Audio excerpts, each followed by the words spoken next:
Panther people, what up? Would firing Frank Reich actually be a bad decision? I'll tell you why.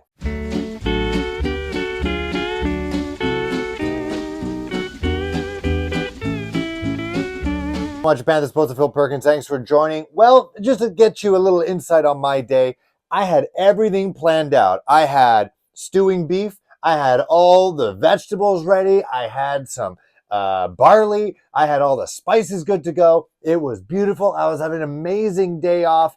And then I added a little something, and it just blew the whole stew to crap. It was supposed to be beautiful. It looked beautiful beforehand, and then it ended up being absolutely awful. I don't even know if my family's going to eat it.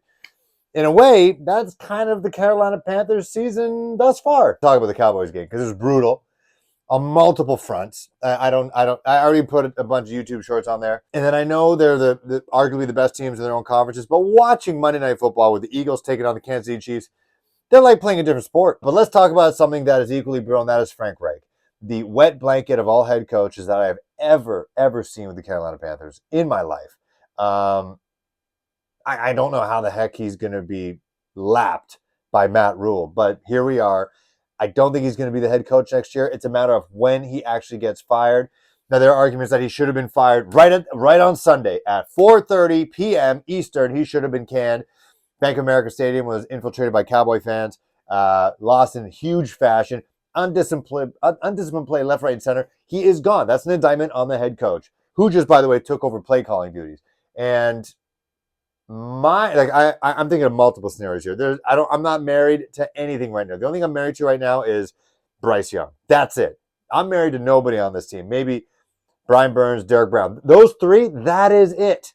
That's it. But the idea that Frank Reich gets fired, let's say tomorrow, the fact that he hasn't been fired yet, and it's Tuesday now, says that maybe Tepper's showing some restraint. We'll see. They're on a 3-game road trip.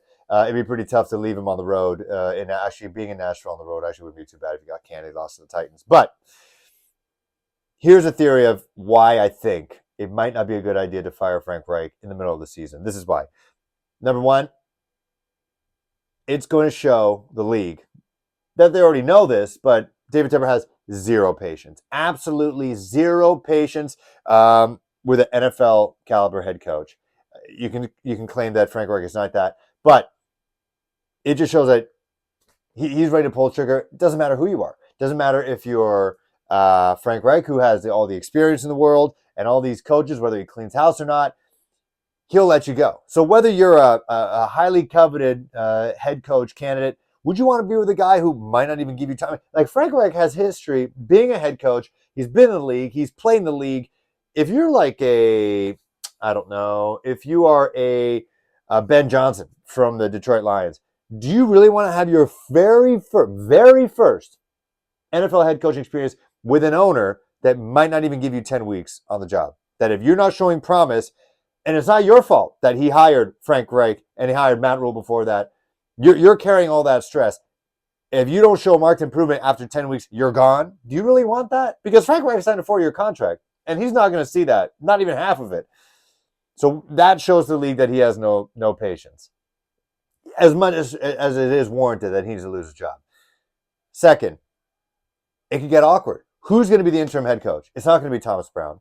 I think it's going to be Ejiro Evero because, number one, he is the most head coach worthy candidate on this team right now because of what he's done with a depleted Carolina Panthers defense that has done pretty well given the circumstances, losing all the players that he has throughout the season and not complaining and just going after it. And we've seen him on the sideline. He's normally an even-keeled dude up on the podium. This whole squad seems to be. But on the sidelines, he's jawing at players and all that. So he could be the interim head coach. But what do they say about interim head coaches? You don't hire the interim head coach because there's always that new head coach bump that everybody plays a little bit better because they're kind of covering their own butts for the next year. They all want jobs.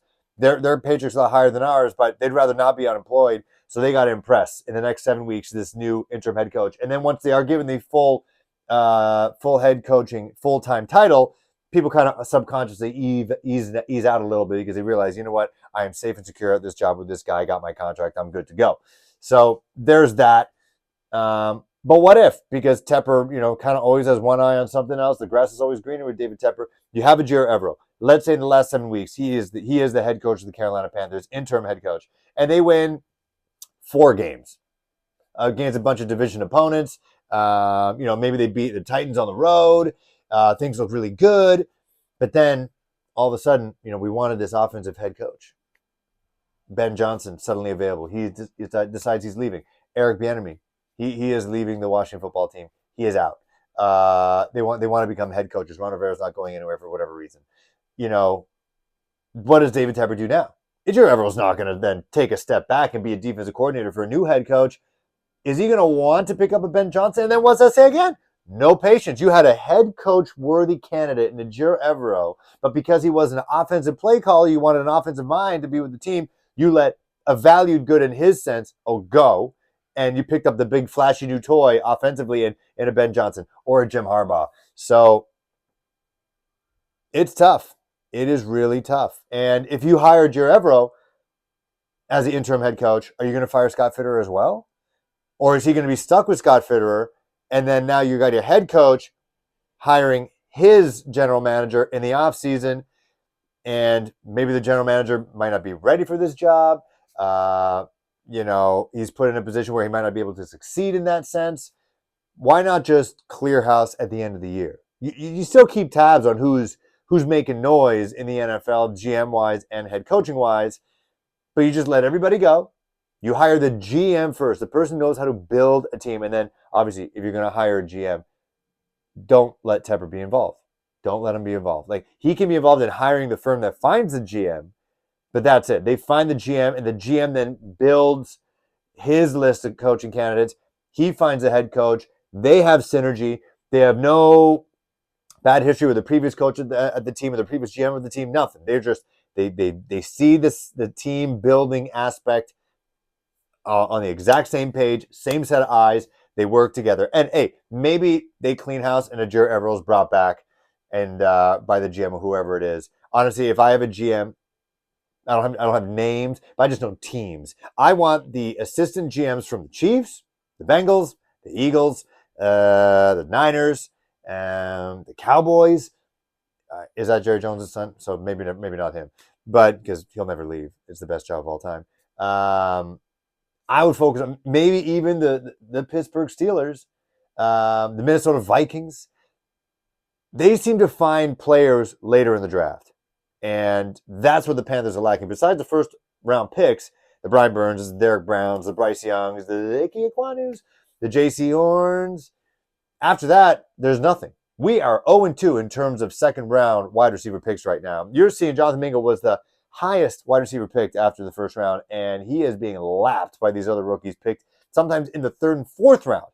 So need somebody from those franchises that are able to identify unique talent that other GMs can't and want to build their own team, want to have an opportunity to do that on their own, get out of the shadows of those mega franchises like the Niners.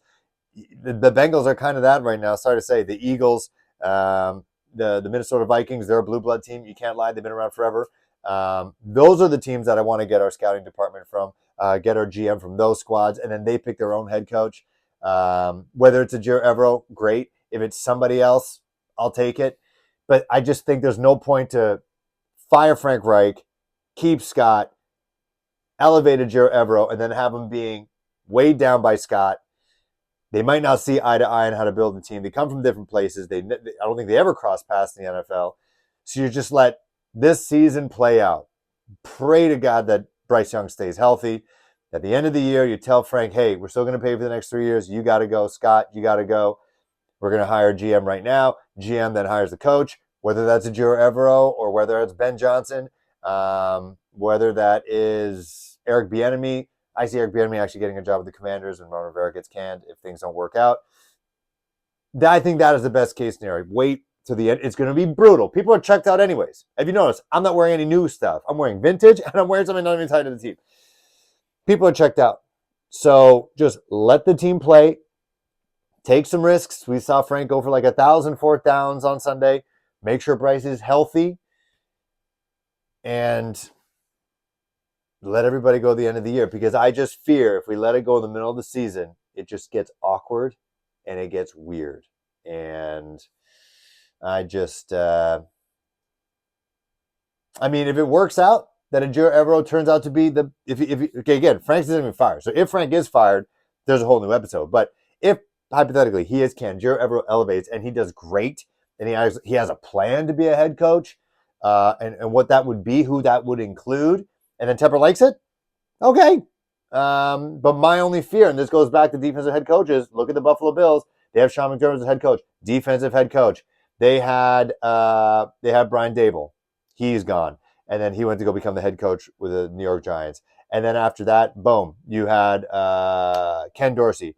And it just seems like their offensive geniuses just kind of ran out. They're left with Ken Dorsey, who also auditioned for the Carolina Panthers as their head coach.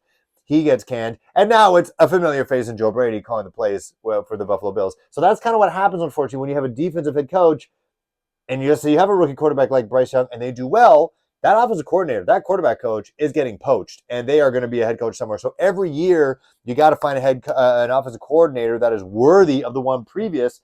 And sometimes, as you see in the Bills, you don't necessarily find them, and then things start getting weird. But if you have an offensive head coach with a rookie quarterback in a Bryce Young, the head coach isn't going to leave to get another head coach. He already is a head coach, unless it's a Niners, Cowboys. That's about it. Eagles, maybe they're not letting him go. That is going to be looking for a head coach, or maybe a university job that you get paid, $500 million a year. That's the only thing I'm worried about. Which could be maybe we're all just penciling in a Joe Evero to be an interim head coach too soon. Maybe it's somebody like a Deuce Staley. We had a guy like Antonio Pierce, now the interim head coach of the Las Vegas Raiders, former player, very successful. Deuce Staley, former player, very successful. Maybe he gets elevated. And then with him, you don't feel too bad letting him go, because right now I think it's a little bit too early for him to be a head coach anyways. Then you can really start cleaning the offseason. It doesn't have to get awkward, because Joe Evero is a legitimate head coaching candidate. And I could just see David Tepper wanting the flashy offensive thing, and not revert back to a defensive head coach because of what he may see in other teams, always replacing that offensive coordinator mind. So let me know what you think. Do you think it's a bad idea to fire Frank Reich in the middle of the season? Just wait this thing out. Hopefully Bryce stays healthy, and then you just start with a completely clean slate. Everybody goes. Hopefully Tepper stays away, and he reads the tea leaves, and he hires a firm to find the GM, who then finds a head coach, and then just build from there. That is the true rebuild. Not trying to win the NFC South right away. Just, this is a true rebuild. We were duped. We know this now in the offseason. Completely lied to.